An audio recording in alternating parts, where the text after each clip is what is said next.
اعوذ باللہ من الشیطان الرجیم، بسم اللہ الرحمن الرحیم۔ عزاداری امام حسین کے اوپر جو مختلف اعتراضات کیے جاتے ہیں، ان میں سے ایک اعتراض جو پیش کیا جاتا ہے وہ یہ کہ رونے سے کیا فائدہ ہے، گریہ کرنے سے کیا فائدہ۔ اگر آپ کو بہت امام حسین کا غم ہے اور بہت امام حسین سے محبت ہے تو ان کی اتباع کر لیں، کافی ہے۔ یہ الگ سے خاص طور پہ اس انداز سے امام حسین کے اوپر گریہ کرنے سے کیا ملنا، کیا فائدہ۔ اور یہی اعتراض بعض اوقات ایک اور سیاق میں بھی پیش کیا جاتا ہے اور ایک اور جو ہے وہ جملے کے ساتھ بھی پیش کیا جاتا ہے، اور وہ یہ کہ اگر امام حسین کی اطاعت نہیں کرے تو گریہ بیکار ہے۔ ایک جانب اعتراض کس انداز سے ہے، دونوں اعتراضات کی ایک ہی روح ہے، ایک ہی جو ہے وہ ان کا مقصد ہے۔ پہلا اعتراض کیا، گریہ سے کیا فائدہ، اور دوسرا رخ کیا اس اعتراض کا جو پیش کیا جاتا ہے کہ اگر اطاعت نہیں کرے تو گریہ بیکار ہے اور بے فائدہ ہے۔ اس اعتراض کے جواب پہ آنے سے پہلے یہ چاہوں گا کہ اس اعتراض کا اور اس اشکال کا منشا سمجھے، یہ بات سمجھے سامنے والے کے ذہن میں اعتراض کہاں سے آ رہا ہے۔ اور اس اعتراض کا منشا یہ ہے، اس اعتراض کو جو ذہن میں آ رہا ہے اس کا منبع یہ ہے کہ اعتراض کرنے والا سمجھتا ہے کہ دین کے اندر جذبات اور اعتقادات کا کوئی عمل دخل نہیں ہے۔ اعتراض کرنے والے کے گویا ذہن میں یہ بات ہے کہ دین صرف جو ہے وہ افعال کے ظاہری طور پہ عمل کرنے کا نام ہے، اور دین کے اندر کیفیت قلبی، دل کی کیفیت اور دل میں آنے والے احساسات اور دل میں آنے والے اعتقادات کی کوئی جگہ نہیں ہے۔ جب اس اعتراض کرنے والے کے ذہن میں یہ کانسیپٹ ہے تو اس کے بعد یہ اعتراض کرتا ہے، وگرنہ اگر اس اعتراض کرنے والوں کو یہ بات سمجھ میں آ جائے کہ دین کے اندر جہاں افعال کی اہمیت ہے،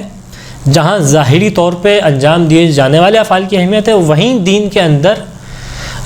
کیفیات قلبی کی بھی اہمیت ہے اور دل میں موجود اعتقادات کی بھی اسی انداز اہمیت ہے جس انداز سے افعال کی اہمیت ہے، بلکہ ایک مرحلہ آگے بڑھ کے کہ جہاں وہ کیفیات ہیں جن کا ایمان سے تعلق ہے، تو ان دل میں موجود کیفیات کی اہمیت عمل سے زیادہ بڑھ جاتی ہے، کیونکہ ان کے اوپر عمل کا دار و مدار ہوتا ہے، کیونکہ ان کا تعلق براہ راست ایمان سے ہے انسان کے۔ تو یہ بات واضح ہو جائے کہ دین کے اندر ان کی اہمیت ہے۔ یہاں تک ہمیں بعض ایک روایت اس انداز سے بھی دکھائی دیتی ہیں کہ حل الدین الا الحب، کیا دین جو ہے وہ صرف محبت کا نام نہیں ہے؟ تو دین کے اندر محبت اور غیر محبت اس کی بہت زیادہ اہمیت دکھائی دیتی ہے۔ ہاں، یہ مقام اپنے جگہ بات ہے کہ جب محبت سچی ہوگی تو خود بخود اتباع کی جانب لے کے آئے گی، کہ جس طریقے سے قرآن نے اشارہ کیا سورہ مبارکہ آل عمران کہ قل ان تحبون اللہ فاتبعونی یحببکم اللہ، کہ کہہ دیجئے اے رسول اگر تم مجھ سے محبت کرتے ہو تو میری اتباع کرو تو اللہ تم سے محبت کرنے لگے گا۔ ہاں، لیکن عمل کا آغاز کہاں سے ہوگا؟ مجھ سے محبت کرتے ہو۔ تو دین کے اندر اس کی بہت زیادہ اہمیت ہے، یہاں تک کہ جب مولا کائنات کی صفات کو اللہ کے رسول نے بیان کیا جنگ خیبر کے اندر، تو وہاں جس صفت کو پہلے لے کے آئے وہ بھی یہی صفت ہے کہ یہ کون ہے کہ لَأُعْطِيَنَّ الرَّعْيَةَ غَدًا رَجُلًا كَرَّارًا غَيْرَ فَرَّارٍ يُحِبُّ اللَّهَ وَرَسُولَهُ، کہ کل میں اس کو علم دوں گا کہ جو مرد ہوگا جو کرار ہوگا، فرار نہیں ہوگا، جس کی صفت کیا ہوگی؟ جس کی صفت یہ ہوگی کہ اللہ اور اس کے رسول سے محبت کرتا ہوگا۔ تو مولا کائنات کی صفات کے اندر بھی کون سی صفت کو بارز ترین صفت ہے کہ اللہ اور رسول سے محبت کرتا ہوگا۔ تو اس کا مطلب یہ ہے کہ دین کے اندر بہت زیادہ اہمیت ہے اس بات کی، بہت زیادہ دین نے امپورٹنس دی ہے اس بات کو کہ آپ کے دل کے اندر کیفیات کیسی ہیں خدا کے لیے اور اللہ کے رسول کے لیے، اور اس کے لیے جس طریقے سے بیان کیا کہ آئے مودت، ان شخصیات کے لیے آپ کے دین کے اندر کیفیات کیسی ہیں۔ تو یہ اور عزاداری وہ شے ہے کہ جس کے اندر خاص طور پہ ان کیفیات کا اظہار ہوتا ہے کہ جو شخص رسول خدا سے محبت کرتا ہے اس کا مطلب ہے کہ رسول کے نواسے سے محبت کرے گا، اور جو شخص رسول کے نواسے سے محبت کرے گا نتیجہ یہ ہوگا کہ خود بخود جیسے ہی وہ یہ ذکر سنے گا کہ رسول کے نواسے کو کس طریقے سے بے دردی کے ساتھ شہید کیا گیا، تو خود بخود اس کی مظلومیت کا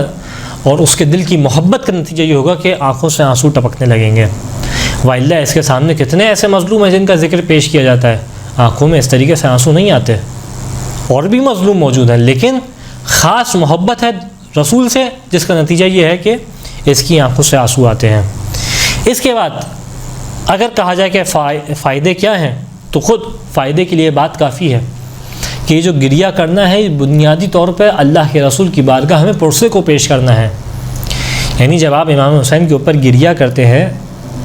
تو ایک جانب اللہ کے رسول کو پرسہ پیش کرتے ہیں, ایک جانب اللہ کے رسول کی بیٹی جناب سیدہ سلام اللہ علیہا کو پرسہ پیش کرتے ہیں. آپ ان کی بارگاہ میں اظہار تعزیت کر رہے ہوتے ہیں. یہ صرف ایسے ہی انسان گریہ نہیں کر رہا ہوتا, بلکہ ان ائمہ علیہم السلام کی بارگاہ میں, خاص کر اللہ کے رسول کی بارگاہ میں اظہار تعزیت کر رہا ہوتا ہے کہ اے اللہ کے رسول, مجھے بہت افسوس ہے اس بات کا کہ آپ کی امت کے شرترین افراد نے جو آپ کی امت سے ہونے کا دعویٰ کرتے تھے, انہوں نے آپ کے نواسے کو شہید کیا. اس بات کے غم کے اظہار کے لیے میں آنسو بہا رہا ہوں. پس اس کے اندر شرط یہ ہے کہ اس طریقہ کار سے ہو کہ یہ پرسے کی کیفیت کے اندر شمار کیا جائے. اگر پرسے کی کیفیت نہیں ہے تو ہاں آپ کا اعتراض ویلڈ ہے, لیکن جب تک پرسے کی کیفیت موجود ہے اس پہ اعتراض کیا جانا مناسب نہیں ہے. اس کے بعد اس کی مثال کیا ہے؟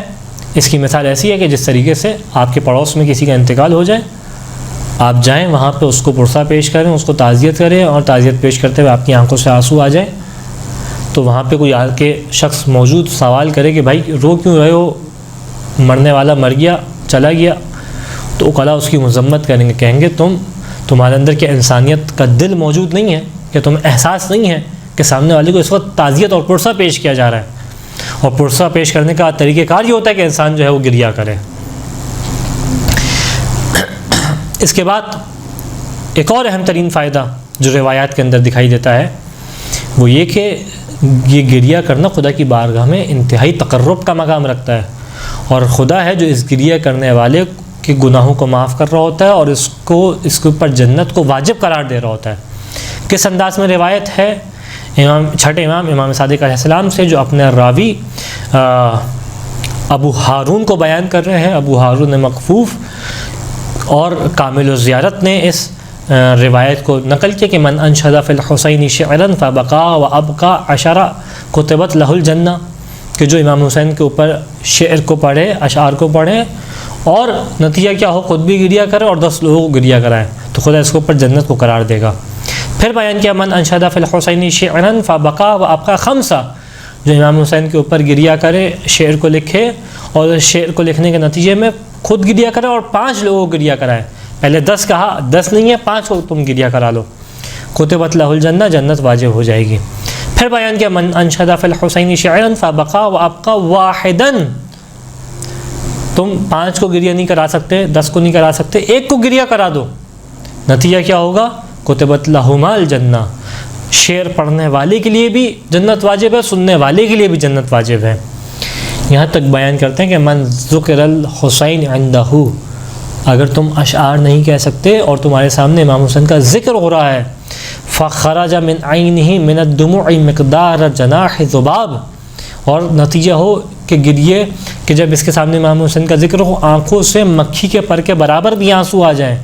کان ثواب علی اللہ, اس کا ثواب اللہ کے اوپر ہے. ولم یرضى له بدون الجنہ, تو خدا جو ہے وہ بغیر جنت کے راضی نہیں ہے اس سے. اس روایت کے اندر کہیں بیان نہیں کیا, اور اس جیسی کئی روایات ہیں جس کے اندر کہیں بیان نہیں کیا کہ گریے کے ساتھ یہ عمل بھی کرے, نہیں, بلکہ کیا بیان کیا امام حسین کے اوپر گریہ کرے.